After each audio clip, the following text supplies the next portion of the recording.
Good morning. आज हम लोग देखने जा रहे हैं पॉलिनेशन के बारे में। दूसरा चैप्टर का सबसे इंपॉर्टेंट टॉपिक है पॉलिनेशन। कहता है कि इसमें ऑब्जेक्टिव क्वेश्चन आता है व्हाट इज पैलिनोलॉजी। पैलिनोलॉजी क्या है, किसे कहते हैं, या डिफाइन पैलिनोलॉजी या what do you mean by palynology. तो बॉटनी के उस ब्रांच को जिसमें पोलन ग्रेन्स का स्टडी किया जाता है उसे पैलिनोलॉजी बोलते हैं।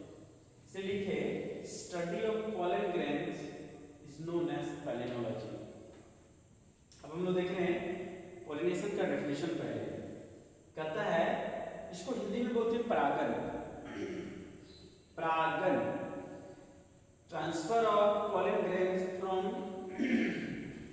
anther of one flower to the stigma of another flower of same plant or different plant of same species or different species through proper agents is known as pollination। फिर से करें, transfer of pollen grains from anther of one flower to the stigma of another flower of same plant or different plant of same species or different species।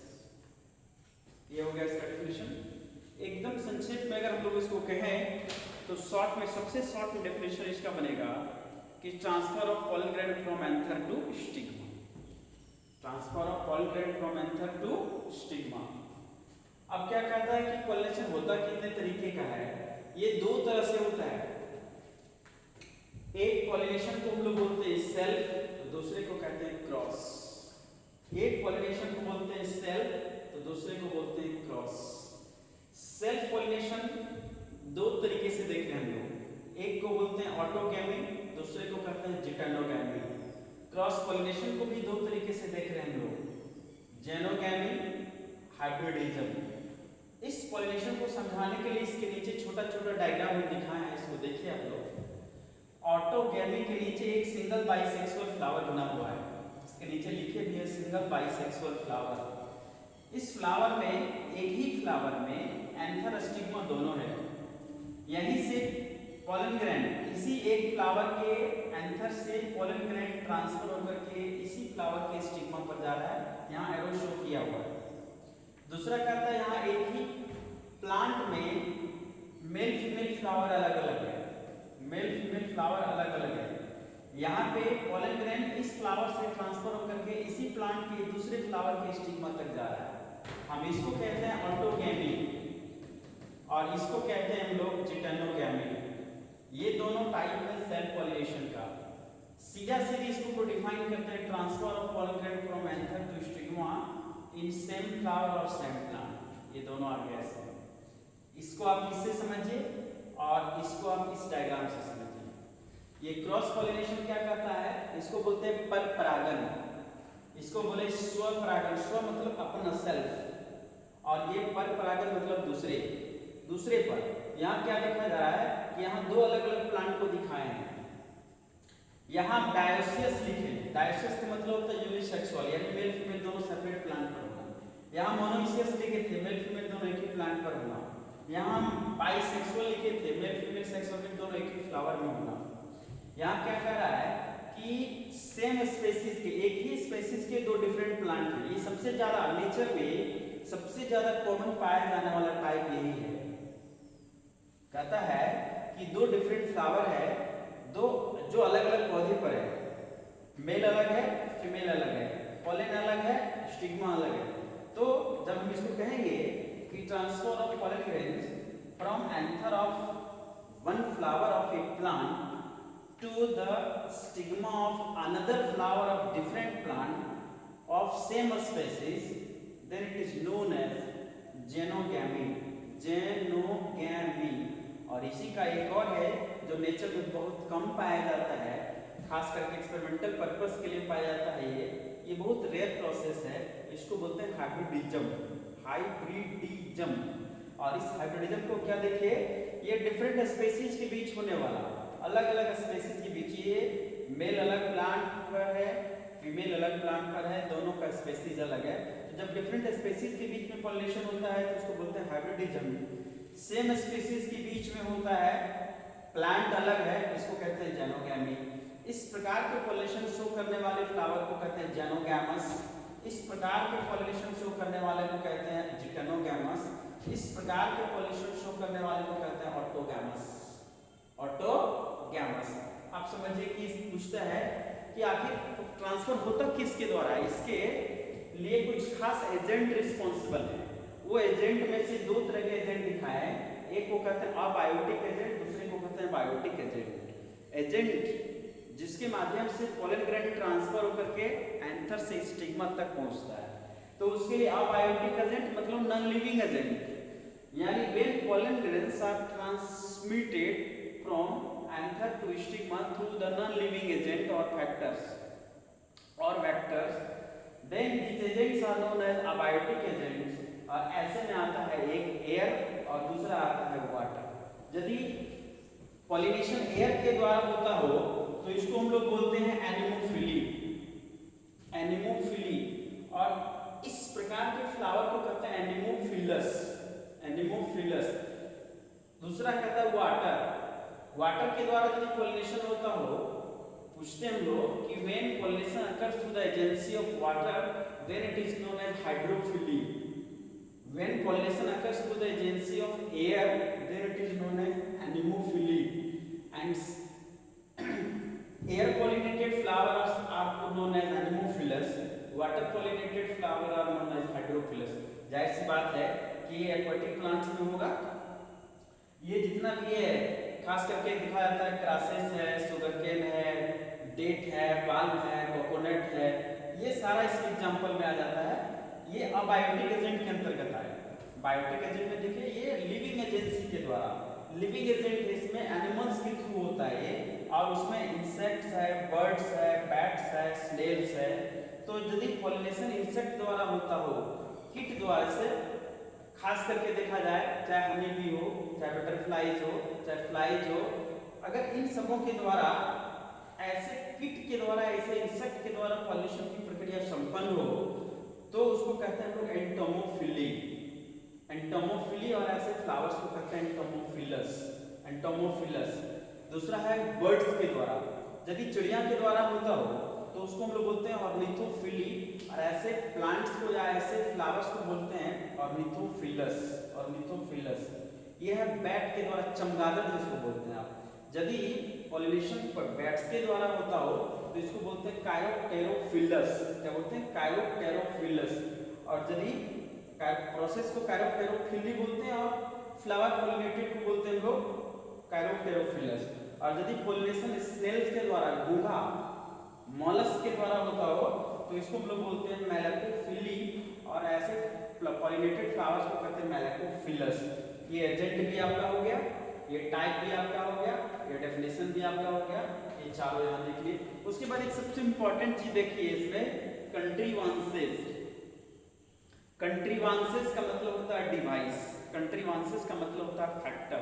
कुछ ऐसा कंट्रीवांस, कुछ ऐसा device या factor जो एक प्रकार के पॉलिनेशन को रोकते हुए दूसरे प्रकार के पॉलिनेशन को होने में मदद करता हो। यहाँ दो तरह का पॉलिनेशन है, एक पॉलिनेशन है सेल्फ, दूसरा है क्रॉस। इसके अंतर्गत हम लिखे बाइसेक्सुअलिटी, होमोस्टाइल, होमोगैमी और क्लिस्टोगैमी।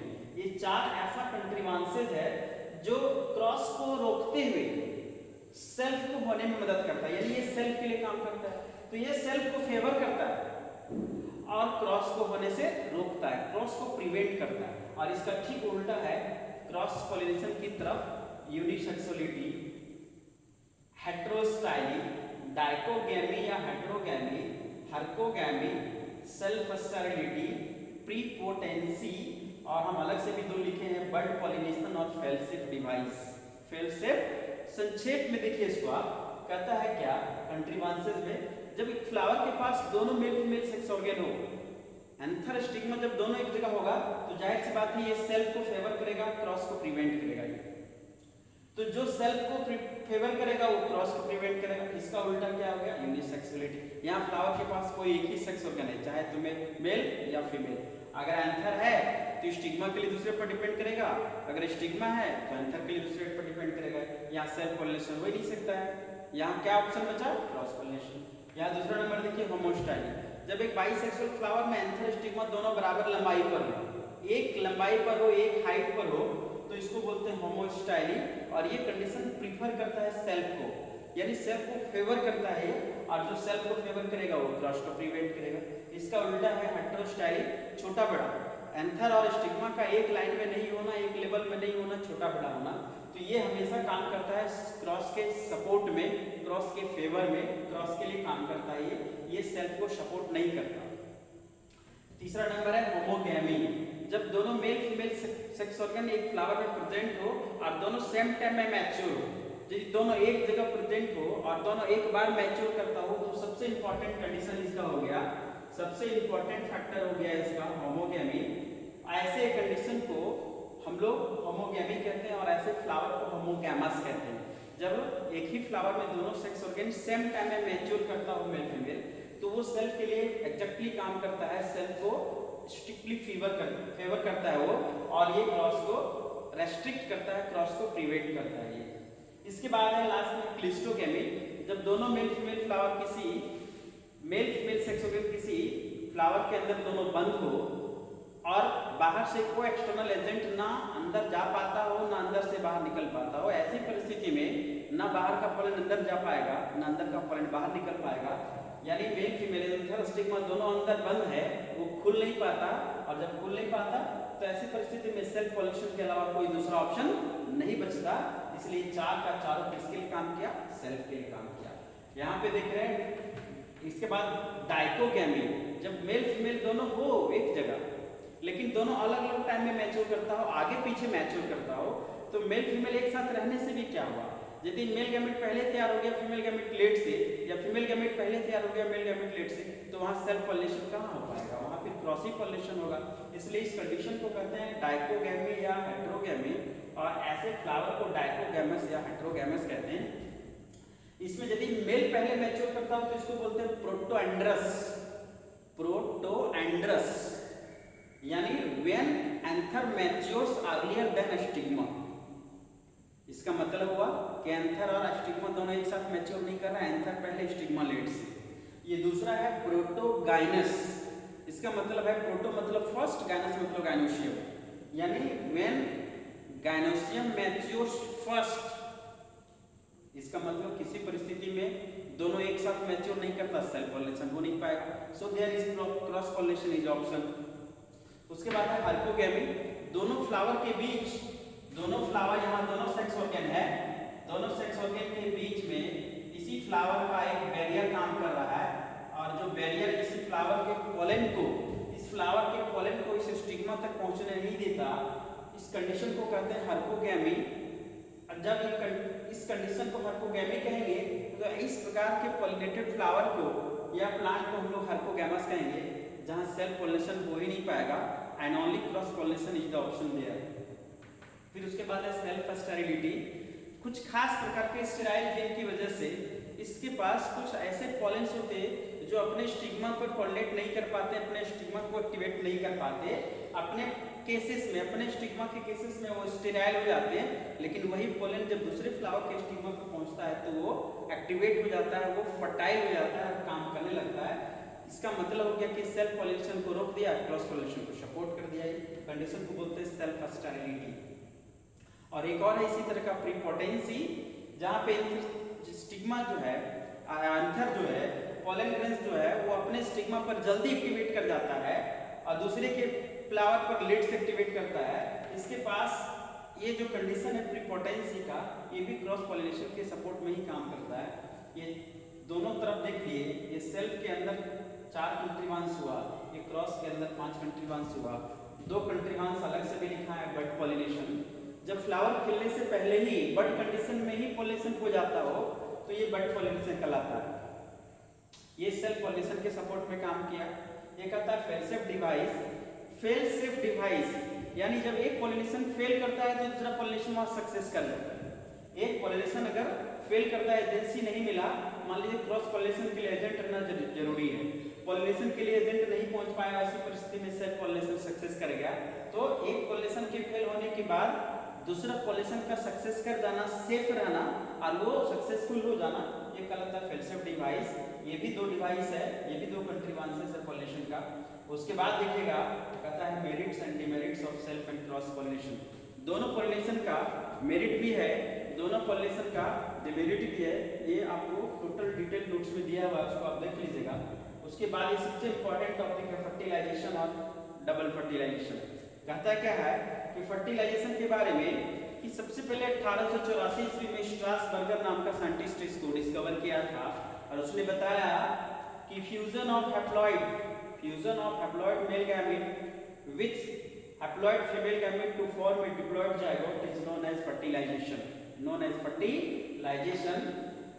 हैप्लॉइड मेल गैमेट का हैप्लॉइड फीमेल गैमेट के साथ फ्यूज करके एक डिप्लॉइड जाइगोट को तैयार करना फर्टिलाइजेशन कहलाता है। और हम इस चीज को एक नंबर क्वेश्चन में देखते हैं कि इसको स्ट्रासबर्गर नाम का साइंटिस्ट 1884 ईस्वी में डिस्कवर किया था। इस तरह से आप आगे जाइए, इसके पहले हम जो डायग्राम दिखाए थे आपको मेल गैमेटोफाइट का, और मेल गैमेटोफाइट के बाद उसमें आपको एक और चीज दिखाए थे, ये एम्ब्रायो सैक यानी फीमेल गैमेटोफाइट। यहाँ पे देखिए ये है एग एपरेटस और इधर है एंटीपोडल सेल। एग एपरेटस में दो किनारे से है साइनर्जिड सेल और एक बीच से है एग, और ये बीच में है एक डिप्लॉइड सेकेंडरी न्यूक्लियस। ये फीमेल गैमेटोफाइट है।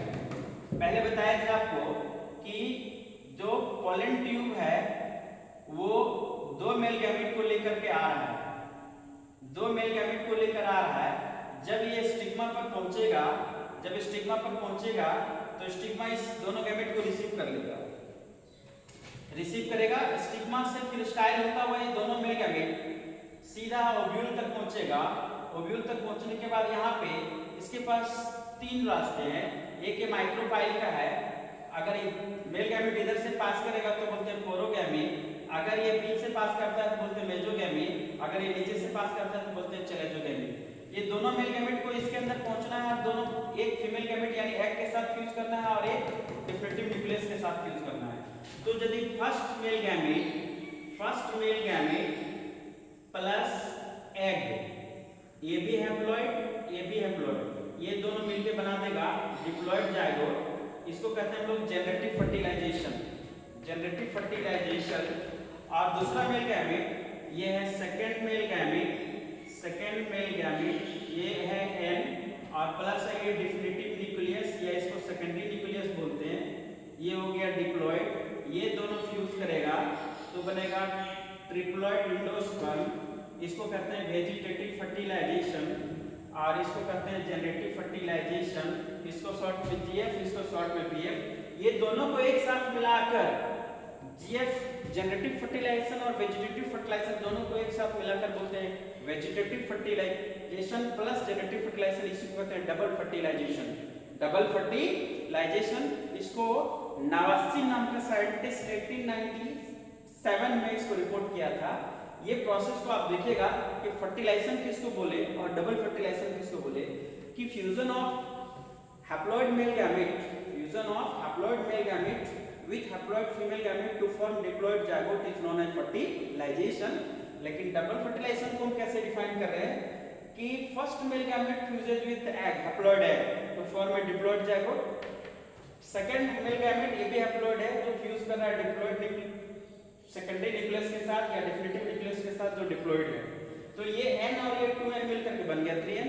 ये एंडोस्पर्म बनाएगा जो एम्ब्रायो को पोषण देगा। ये जाइगोट आगे चलकर ग्रो करके एम्ब्रायो बनाया और ये एंडोस्पर्म इसको पोषण देगा। इसी दोनों प्रोसेस को एक साथ मिलाकर के बोलते हैं लोग डबल फर्टिलाइजेशन। यानी double fertilisation angiospermic flowering plant का बहुत इंपॉर्टेंट कैरेक्टरिस्टिक है। ये खास करके एंजियोस्पर्मिक ग्रुप के लिए बहुत ही मायने रखता है। ये अब आपको देखना है कि फर्टिलाइजेशन के बाद रिजल्ट क्या है। फेट ऑफ फर्टिलाइजेशन भी आपके नोट में दिया हुआ है। फर्टिलाइजेशन के बाद क्या क्या प्रोडक्ट बन रहा है? Zygote, embryo, fruit, seed. Zygote से ग्रो कर एम्ब्रायो बन रहा है। यहाँ ये एंडोस्पर्म तैयार हो रहा है जो इसको पोषण देने का काम करेगा। ओवरी के अंदर सारा कुछ हो रहा है, यही ओवरी डेवलप होकर के चेंज होकर के फ्रूट का निर्माण करेगा। ये ओव्यूल है और ये ओव्यूल फर्टिलाइजेशन के बाद सीड का निर्माण करेगा। तो क्या क्या बना?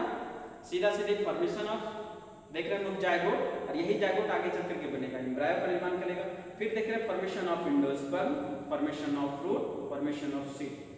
यानी ये 4 इंपॉर्टेंट कैरेक्टरिस्टिक्स हुआ और 4 इंपॉर्टेंट कैरेक्टरिस्टिक्स में फैट ऑफ फर्टिलाइजेशन के अंतर्गत हम देखते हैं 4 इंपॉर्टेंट चेंजेज हुआ। अब फ्रूट्स के बारे में जाइएगा तो फ्रूट्स ऐसे डिटेल्स पढ़ा हुआ है पहले, आपका फ्रूट्स आपका डिटेल पढ़ा हुआ है पहले से। फ्रूट के बारे में हम पहले पढ़ चुके हैं कि फ्रूट्स को बेसिकली हम लोग ट्रू फ्रूट, फॉल्स फ्रूट और पार्थेनोकार्पिक फ्रूट बोलते हैं। वह फ्रूट जो फर्टिलाइजेशन के बाद ओवरी से डायरेक्ट तैयार होता हो वो ट्रू फ्रूट कहलाता है। वह फ्रूट जो फर्टिलाइजेशन के बाद ओवरी के साथ साथ अदर फ्लोरल पार्ट से मिलकर बनता हो फॉल्स फ्रूट कहलाता है। और वह फ्रूट जो बिना फर्टिलाइजेशन का तैयार होता हो वो हम पार्थेनोकार्पिक फ्रूट बोलते हैं। वो सीडलेस फ्रूट होता है। इसमें बनाना है, ग्रेप्स है, ये सारे एग्जांपल आता है, ठीक है। इसके अलावा बेसिस ऑफ डेवलपमेंट के आधार पर हम आपको पहले बताए थे, पहले पढ़ चुके हैं हम इस टॉपिक को, कि फ्रूट्स को एक दूसरे एंगल से सिंपल फ्रूट्स, एग्रीगेट फ्रूट्स और composite fruits, simple fruit, aggregate fruit और कंपोजिट या मल्टीपल फ्रूट 3 ग्रुप में बांटा गया है। सीधा सीधी जो फ्रूट सिंगल ओवरी से, सिंपल कहता है कि सिंगल फ्लावर के सिंपल ओवरी से जो फ्रूट तैयार होता है उसको हम लोग सिंपल फ्रूट बोलते हैं। उसके बाहरी वाल को पेरिकार्प या फ्रूट वाल बोलते हैं। फिर वो सिंपल फ्रूट का पेरिकार्प यदि पकते पकते सूख जाए, पतला हो जाए, सिकुड़ जाए और अलग अलग 3 लेयर में, अलग अलग डिफरेंट लेयर में डिफरेंशिएट ना हो तो वो ड्राई फ्रूट कहलाता है। और जब कोई फ्रूट का पेरिकार्प या फ्रूट वाल पकने समय तक जूसी रहता हो, फ्लेसी रहता हो, थिक रहता हो, पल्पी रहता हो और आसानी से मोटे लेयर के कारण अलग अलग परतों में विभाजित हो सकता हो तो उसको हम लोग सिंपल फ्लेसी फ्रूट बोलते हैं। एक दूसरा ग्रुप जो पढ़े आप, एग्रीगेट फ्रूट, जो मेनी ओवरीज के साथ, यानी fruit formed by collection of many ovaries, fruit formed by collection of many ovaries, उसको हम लोग बोलते हैं aggregate fruit. So it seems to be the collection of many fruitlets, ये बहुत सारे छोटे छोटे फ्रूटलेट का कलेक्शन होता है। और एक तीसरा ग्रुप जो बोले हम कंपोजिट फ्रूट या मल्टीपल फ्रूट, जो पूरे इन्फ्लोरेसेंस से तैयार होता हो, वो fruit which is formed by the entire inflorescence, ovary के साथ साथ पूरे इन्फ्लोरेसेंस से तैयार होता है। हम लोग उसको कंप्लीटली कंपोजिट फ्रूट या मल्टीपल फ्रूट के नाम से जानते हैं। फ्रूट को डिटेल में पढ़ाए थे कि जो है वो सिंपल फ्रूट भी अलग अलग टाइप में बटा हुआ है, ड्राई और फ्लेसी के रूप में। ड्राई फ्रूट के बारे में बोले तो dehiscent dry fruit, indehiscent dry fruit, schizocarpic dry fruit. और उसके बाद फिर जो आपका सिंपल फ्लेसी फ्रूट है, वो सिंपल फ्लेसी फ्रूट भी अलग अलग टाइप में बटा हुआ है, ड्रूप है, पेपो है, बेरीज है। बेरीज के बारे में बताए थे सिंपल बेरीज, सिंपल हम लोग बोले थे कि सिंपल फ्लेसी फ्रूट के बारे में भी जो अलग अलग टाइप्स देख रहे हैं आप, कि ड्रूप में देखा कि ड्रूप भी जो है सिंपल फ्लेसी फ्रूट के अंतर्गत है, जिसका एग्जांपल मैंगो वगैरह आता है, डेट है, पाल्म है, कोकोनट वगैरह है। तो फ्रूट्स को ये पहले आपको दिखा चुके हैं, पढ़ चुके हैं हम लोग। इसी में आपको पोम बताए थे जो फॉल्स फ्रूट में आता है, फॉल्स फ्रूट में एप्पल, पियर वगैरह हो गया। और इसी ग्रुप में एक बेरीज है, जिस बेरीज में आप क्या देख रहे हैं कि बेरीज के अंतर्गत आता है सीधा से सिंपल बेरी है, पेपो है, एस्प्रेडियम है, ब्लॉस्टा है, एम्पिशाइका है। ये टोटल आपका पढ़ा हुआ है, इसमें कहीं कुछ बाकी नहीं है, नोट्स में आपको देख लीजिएगा। और ये इस तरह से हम लोग आज दूसरा चैप्टर फिनिश कर दिए। नेक्स्ट हम लोग देखेंगे अगला 3rd चैप्टर अगले वीडियो में। Thank you very much.